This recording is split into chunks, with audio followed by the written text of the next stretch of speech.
بسم اللہ الرحمن الرحیم۔ السلام علیکم ورحمۃ اللہ وبرکاتہ۔ معزز طلباء کرام، آپ سب کیسے ہیں؟ آج ہم کتاب ہدایہ جلد رابع میں کتاب الشفا کے سبق نمبر 58 کو پڑھیں گے۔ ہمارے سبق کی ابتدا قال وَإِذَا اشْتَرَى خَمْسَةُ نَفَرٍ کی عبارت سے ہوگی، اور ہمارا سبق فَلَا تَتَفَرَّقُوا الصَّفَقَةُ کی عبارت پہ مکمل ہوگا۔ آئیے پہلے اپنے آج کے سبق کی عبارت کو پڑھتے ہیں۔ بسم اللہ الرحمن الرحیم۔ قال وَإِذَا اشْتَرَى خَمْسَةُ نَفَرٍ دَارًا مِّن رَجُلٍ فَلِلشَّفِيعِ أَن يَأْخُذَ نَصِيبَ أَحَدِهِمْ وَإِنِ اشْتَرَاهَا رَجُلٌ مِّن خَمْسَةٍ أَخَذَهَا كُلَّهَا أَوْ تَرَكَهَا، وَالْفَرْقُ أَنَّ فِي الْوَجْهِ الثَّانِي بِأَخْذِ الْبَعْضِ تَتَفَرَّقُ الصَّفَقَةُ عَلَى الْمُشْتَرِي فَيَتَضَرَّرُ بِهِ زِيَادَةُ الضَّرَرِ، وَفِي الْوَجْهِ الْأَوَّلِ يَقُومُ الشَّفِيعُ مَقَامَ أَحَدِهِمْ فَلَا تَتَفَرَّقُ الصَّفَقَةُ۔ آئیے اب اپنے سبق کی عبارت کا ترجمہ کرتے ہیں۔ مسائل متفرقہ، شفا سے متعلق مختلف اہم مسائل۔ قال، امام محمد رحمہ اللہ فرماتے ہیں کہ جب 5 آدمیوں نے کسی ایک شخص سے اس کا گھر خریدا تو شفیع کو اختیار ہے کہ وہ ان میں سے کسی ایک کا حصہ شفا کے ذریعے لے لے۔ وَإِنِ اشْتَرَاهَا رَجُلٌ، اور اگر ایک گھر ایک آدمی نے خریدا 5 افراد سے تو شفیع سارے گھر کو لے گا یا سارے گھر میں شفا کو چھوڑ دے گا۔ والفرق، اور ان دونوں صورتوں میں فرق یہ ہے کہ ان فی الوجہ الثانی، دوسری صورت میں مکان کا کچھ حصہ لینے سے مشتری پر صفقہ متفرق ہو جائے گا اور اس کو زیادہ نقصان اٹھانا پڑے گا۔ فَيَتَضَرَّرُ بِهِ زِيَادَةَ الضَّرَرِ، وَفِي الْوَجْهِ الْأَوَّلِ، اور پہلی صورت میں یقوم الشفیع مقام احدہم، شفیع کسی ایک مشتری کے قائم مقام ہو جائے گا۔ فلا تتفرق الصفقۃ، لہذا اس صورت میں صفقہ متفرق نہیں ہوگا۔ آئیے اب اپنے سبق کی تشریح کرتے ہیں۔ مسائل متفرقہ، تو شرح کہتے ہیں کہ مسائل یہاں پہ مرفوع ہے اس وجہ سے کہ یہ مبتدائے محذوف کی خبر ہے۔ مبتدا کیا ہے؟ ہذہ مسائل متفرقہ۔ کہتے ہیں مسائل، اس پر تنوین نہیں آتی اس لیے کہ یہ جمع منتہی الجموع کا صیغہ ہے، جیسے مساجد اور دراہم۔ اور متفرقہ یہ بھی رفع کے ساتھ پڑھا جائے گا اور یہ اس کی صفت بنے گی مسائل متفرقہ۔ خذ مسائل متفرقہ، بلکہ دونوں کو مسائل متفرقہ بھی پڑھ سکتے ہیں کہ یہاں پہ اگر خذ کو محذوف مان لیا جائے۔ یہاں ایک اور بات شرح لکھتے ہیں کہ امام محمد رحمہ اللہ نے جامع صغیر میں جو شفا کے مسائل ذکر فرمائے ہیں وہ صرف یہی ہیں، یعنی ان کی کتاب جامع صغیر، اس میں شفا کے انہی مسائل کو ذکر کیا گیا ہے۔ اس لیے یہ جو متن لیا گیا ہے اس میں آپ کو قال کے نیچے امام محمد رحمہ اللہ کا نام گرامی لکھا ہوا نظر آ رہا ہے، تو آپ کے ذہن میں یہ بات ہوگی کہ ہدایہ اس کا متن 2 کتابوں پر مشتمل ہے، یا امام قدوری رحمہ اللہ کی عبارت ہوتی ہے یا جامع صغیر میں امام محمد رحمہ اللہ کی عبارت کو بطور متن کے پیش کیا جاتا ہے۔ اب یہاں اس مسئلے کو شروع کر رہے ہیں جس میں بائع اور مشتری ان میں فرد واحد نہ ہو بلکہ ایک سے زیادہ افراد ہوں، چاہے وہ بیچنے والے ہوں چاہے وہ خریدنے والے ہوں۔ ابھی تک شفا سے متعلق جن مسائل کا ذکر ہوا تھا اس میں عموماً بائع بھی ایک ہوتا تھا اور مشتری بھی ایک ہوتا تھا۔ یہاں سے اس صورت کو بیان کر رہے ہیں جس میں بائع زیادہ ہوں یا مشتری زیادہ ہوں۔ لہذا جب بائع یا مشتری کی تعداد میں فرق ہوگا تو اس لحاظ سے شفیع کے لیے شفا کے حق میں بھی فرق ہوگا۔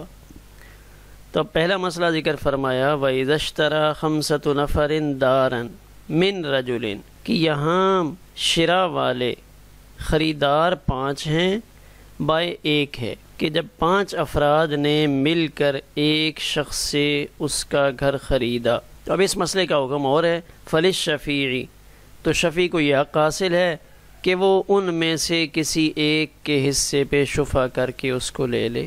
یہ پہلے مسئلے کا حکم ہے۔ دوسرا مسئلہ یہاں پہ بیان کیا، وَإِنِ اشْتَرَاهَا رَجُلٌ مِّنْ خَمْسَةٍ، کہ یہاں بیچنے والے 5 ہیں، مشتری ایک ہے، کہ ایک شخص خریدتا ہے 5 بھائیوں سے جو اس مکان کے مالک ہیں۔ شفیع کے لیے حق شفع ثابت ہو اور شفیع یہاں پہ لینا چاہے، تب اس کے لیے 2 ہی صورتیں ہیں، اخذها کلھا، یا تو وہ سارا مکان لے گا، 5 بھائیوں کا جو حصہ اس ایک شخص نے خریدا ہے اس سارے پہ شفع کرے گا، او ترکھا، یا وہ مکمل چھوڑ دے گا۔ ایسا نہیں کر سکتا کہ وہ 1 یا 2 بھائیوں کے حصے کے بقدر شفع کر کے لے لے، لینا ہے تو سارا لینا پڑے گا، چھوڑنا ہے تو سارا چھوڑنا پڑے گا۔ ان دونوں مسئلوں کی وضاحت ہم اس نقشے میں دیکھ لیتے ہیں، اس کے بعد پھر مزید عبارت کو دیکھیں گے۔ یہ پہلی صورت ہے، سعید کا یہ گھر ہے، سعید اس گھر کا مالک ہے، سعید سے اس گھر کو خریدنے والے یہ 5 افراد ہیں، خالد، احمد، حامد، حمید اور حماد۔ یہ 5 مل کر سعید کا گھر خریدتے ہیں۔ سعید کا پڑوسی عبداللہ ہے جو شفیع ہے، اس کو حق شفع اس مکان پر حاصل ہے کیونکہ اس کی زمین سعید کے گھر کے ساتھ ملی ہوئی ہے۔ اب یہاں مسئلہ سمجھنے کا یہ ہے کہ جب یہ شفیع عبداللہ شفع کرے گا تو کیا اس کو یہ اختیار ہے کہ شفیع ان 5 کے الگ ٹکڑے کر کے ان میں سے کسی ایک کے حصے پہ شفع کرنا چاہے تو کر سکتا ہے، یا اس کو یہ اختیار حاصل نہیں ہے؟ یعنی اگر اس کو لینا ہے تو ان 5 کا حصہ لے یا بالکل چھوڑ دے۔ تو اس میں فقہا کیا فرماتے ہیں؟ تو کہتے ہیں سعید کا گھر خریدا ان 5 افراد نے، اب یہاں شفیع عبداللہ کو ان 5 میں سے کسی ایک کے حصے کو شفع کر کے لینا اس کی گنجائش ہوگی۔ شفیع چاہے تو حماد کے حصے پہ شفع کر لے، شفیع چاہے تو حامد کے حصے پہ شفع کر لے، شفیع چاہے تو خالد کے حصے پہ شفع کر لے۔ چونکہ یہ 5 لوگ یہاں نئے آ رہے ہیں، سعید کا پڑوسی شفیع ہے، اس پڑوس کی وجہ سے عبداللہ کو حق شفع مل رہا ہے۔ تو اگر عبداللہ سمجھتا ہے کہ ان 5 افراد میں سے 3 کا مزاج تو بہت اچھا ہے، لیکن خالد اور حامد ان کی طبیعت میں مزاج میں سختی پائی جاتی ہے، کہیں یہ 2 افراد آئے تو ایسا نہ ہو کہ ہمارے ماحول میں بگاڑ پیدا ہو، تو اب اگر وہ شفیع چاہے تو خالد اور حامد ان دونوں کے حصے پہ شفع کر کے ان دونوں کو واپس بھیج سکتا ہے۔ تو یہ 5 مشتری ہیں، لہٰذا جب مشتری 5 ہوں تو اس میں شفیع عبداللہ کسی ایک کے حصے پر شفع کر کے اس کو لے سکتا ہے۔ یہاں سے دوسری صورت کو دیکھیں کہ اب اس دوسری صورت میں گزشتہ صورت سے متبادل کیفیت ہے۔ گزشتہ صورت میں خریدار 5 تھے، یہ 5 افراد مشتری تھے، لیکن اب یہاں صورت اس طرح ہے کہ یہاں 5 بائے ہیں، خالد، احمد، حامد، حمید، حماد، یہ 5 بھائی تھے، ان کے والد کا انتقال ہوا، اب یہ اپنے والد کی جائیداد یہ 5 بیچ رہے ہیں، ان سے خریدنے والا اکیلا سعید ہے، یعنی یہاں مشتری ایک ہے، بائے 5 ہیں۔ تو ان 5 کا جو پڑوسی ہے عبداللہ، جب یہ بیچ رہے ہوں گے تو آیا اس کو حق شفع حاصل ہوگا یا نہیں کہ عبداللہ کا گھر ان کے گھر کے پڑوس میں ہے اور اس کو اصول و ضوابط کے اعتبار سے شفع کرنے کا حق حاصل ہے؟ تو اب صورت پیچیدہ اس لیے بن رہی ہے کہ یہاں بیچنے والے 5 ہیں اور خریدنے والا 1 ہے، تو کہتے ہیں یہاں شفیع کے لیے شفع محدود انداز میں ثابت ہو رہا ہے، اس کو حق شفع تو حاصل ہے، لیکن جیسے گزشتہ صورت میں تھا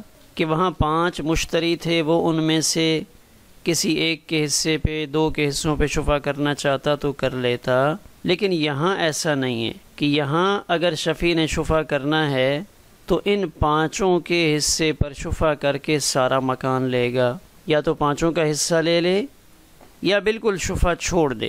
یہاں ایسا نہیں کر سکتا کہ میں خالد اور احمد یہ 2 بھائی ان کا جو حصہ بنتا ہے 2 مرلے، مثلا ہم فرض کرتے ہیں کہ یہ مکان 10 مرلے کا تھا تو 2 مرلے ان 5 کے حصے میں آ رہے ہیں۔ تو اب شفیع یہ کہتا ہے کہ میں خالد اور احمد ان دونوں کے حصے پہ شفا کرتا ہوں، تو ایسا کرنے کا حق اسے حاصل نہیں ہے۔ اگر شفا کرنا چاہے تو اس پورے مکان یا پلاٹ پہ شفا کرے، اور اگر چاہے تو چھوڑ دے، اس کو تفریق کا اختیار نہیں ہے۔ آئیے اب عبارت میں اس کو سمجھتے ہیں کہ اس کی کیا وجہ ہے، دونوں صورتوں میں فرق کیا ہے۔ والفرق، تو ان دونوں صورتوں میں کہ ایک میں شفیع کو حق شفا آزادی کے ساتھ ملتا ہے کہ وہ کسی ایک کے حصے پہ چاہے تو شفا کر لے، اور دوسری صورت میں کہ جب خریدار ایک ہے تو اس میں اس کو شفا ملتا ہے کہ یا سارا لے لے یا سارا چھوڑ دے۔ تو اس میں فرق کیوں ہے؟ دونوں صورتوں میں فرق یہ ہے کہ دوسری صورت جس میں شفیع کو حق شفا نہیں مل رہا، وہاں صورتحال کچھ اس طرح ہے کہ جب مشتری مکان کے کسی ایک حصے کو لے گا، مثلا وہ کہتا ہے کہ میں خالد کے حصے پہ شفا کرتا ہوں کہ 5 بھائیوں نے بیچا ہے، تو جو خالد بیچ رہا ہے میں اس ایک کے حصے پہ شفا کرتا ہوں، باقی 4 بھائیوں کے حصے پہ شفا نہیں کرتا۔ تو اب یہاں پہ کیا ہوگا؟ مشتری کے لیے صفقہ متفرق ہو جائے گا کہ اب مشتری اس کو پہلے تو 10 مرلے مل رہے تھے، لیکن جب شفیع درمیان میں کود پڑے گا تو اب مشتری کو 8 مرلے مل رہے ہیں۔ اس نے نقشہ بنوایا ہوا تھا کہ میں 10 مرلے پہ ایک مکان بناؤں گا، تو اب جب درمیان میں شفیع آ گیا تو اب اس کا نقشہ خراب ہوگا، ساری ترتیب جو اس نے سوچ رکھی ہے اس میں خلل لازم آئے گا۔ تو صفقہ متفرق ہو گیا کہ 8 مرلے تو اس کو مل رہے ہیں، 2 مرلے ان پہ شفیع اپنا حق جتا رہا ہے، تو یہاں تفرق صفقہ پایا جا رہا ہے۔ فَيَتَضَرَّرُ بِهِ زِيَادَةُ الضَّرَرِ، تو یہاں اس مشتری کو زیادہ ضرر لازم آئے گا، گویا کہ اس کو یہاں پہ 2 ضرر لازم آ رہے ہیں۔ پہلا ضرر یہ ہے کہ اس کی ملکیت چھینی جا رہی ہے، 10 مرلے میں سے 2 مرلے کم کیے جا رہے ہیں، حالانکہ اس نے 10 مرلے کا پلاٹ خریدا تھا، 10 مرلے کا مکان لیا تھا، تاکہ اس کو جو ضرورت تھی کہ اس نے وہاں پہ 25 کمرے بنانے تھے، تو اب 2 مرلے اگر کم ہو گئے تو 25 کمرے نہیں بن سکتے۔ ایک تو اس کی ملکیت چھینی جا رہی ہے، اور دوسرا ضرر یہ لازم ہوگا کہ اس کو اب تقسیم کرانا پڑے گا کہ 2 مرلے الگ کرنے کے لیے نئے سرے سے تقسیم کرنی پڑے گی۔ تو ایک ضرر ملکیت کے چھن جانے کا، اور دوسرا ضرر تقسیم اور حصے کروانے کا۔ تو جہاں 2 ضرر آ جائیں تو وہاں بیع کا جواز وہ درست نہیں رہتا۔ ایک ضرر تو کسی نہ کسی صورت میں برداشت کر لیا جاتا ہے، لیکن جب کسی معاملے میں 2 ضرر لازم آ رہے ہوں تو پھر وہاں اس معاملے کی تکمیل مشکل ہوتی ہے۔ اس لیے اس صورت میں شفیع پورا مکان لے، اگر عبداللہ نے لینا ہے تو 5 کا حصہ لے، یا پھر پورا چھوڑ دے، تاکہ مشتری کو صرف ایک ہی ضرر لاحق ہو، یعنی ملکیت جانے کا ضرر، کہ اس کی ملکیت سے نکل جائے گا، ملکیت سے نکل جائے گا، جان چھوٹ جائے گی اس کی، لیکن ملکیت بھی رہے، اور پھر ملکیت کو تقسیم بھی کروانا پڑے، اور اس میں سے ملکیت کے اندر ملکیت کو تقسیم کروانا پڑے۔ فَيَتَضَرَّرُ بِهِ زِيَادَةُ الضَّرَرِ، تو اب شفیع کو چاہیے یا تو شفا کر کے پورا مکان لے لے، 10 مرلے سب پہ شفا کرے، تاکہ مشتری کو ایک ہی ضرر لاحق ہو۔ وہ ایک ضرر کون سا لاحق ہوگا کہ اس کی ملکیت چھن جائے گی، تو کم از کم وہ دوسرے ضرر سے بچ جائے گا۔ اگر وہ ایک حصے پہ شفا کرتا ہے تو اب اس کو ایک تو وہ 2 مرلے یا 4 مرلے اپنی ملکیت سے بھی، یا تو اس کو دوسرا ضرر اس طرح لازم آئے گا کہ اس کو 2 مرلے یا 4 مرلے بھی دینے پڑیں گے، اور 4 مرلے یا 2 مرلے جب اندر سے نکلیں گے تو پھر اس 10 مرلے کی تقسیم بھی کروانی پڑے گی۔ تو اس ضرر کی وجہ سے یہاں شفیع کو یہ حق دیا جا رہا ہے کہ یا تو پورے مکان پہ شفا کرے یا پورے کو چھوڑ دے۔ وفی الوجہ الاول، جو پہلی صورت تھی جس میں شفیع کو حق شفا دیا تھا، تو اس میں ایسی پریشان کن صورت سامنے نہیں آتی۔ وہاں پہ جو شفیع عبداللہ ہے ان 5 مشتریوں میں سے کسی ایک کے مقام پہ کھڑا ہو جاتا ہے۔ اگر وہ 5 میں سے ایک کے حصے پہ یا 2 کے حصے پہ شفا کرتا ہے تو وہ جگہ جو خالی ہوگی 1 یا 2 افراد کو نکالنے سے، تو وہاں پہ شفیع کھڑا ہو جائے گا۔ فلا تتفرق الصفقۃ، تو وہاں صفقہ کے اندر تفریق لازم نہیں آئے گی کہ جب 5 آدمیوں نے مل کر مکان خریدا تو شفیع جس کا حصہ لے گا وہ اس کے قائم مقام ہو جائے گا۔ جب تفرق صفقہ نہیں پایا جا رہا تو اس صورت میں مشتری پر کوئی ضرر نہیں ہے. تو جب ضرر نہیں ہے تو شفیع اس کو ایک حصہ لینے کا یا 2 حصے لینے کا حق حاصل ہوگا. ہمارا آج کا سبق اسی پر مکمل ہوا.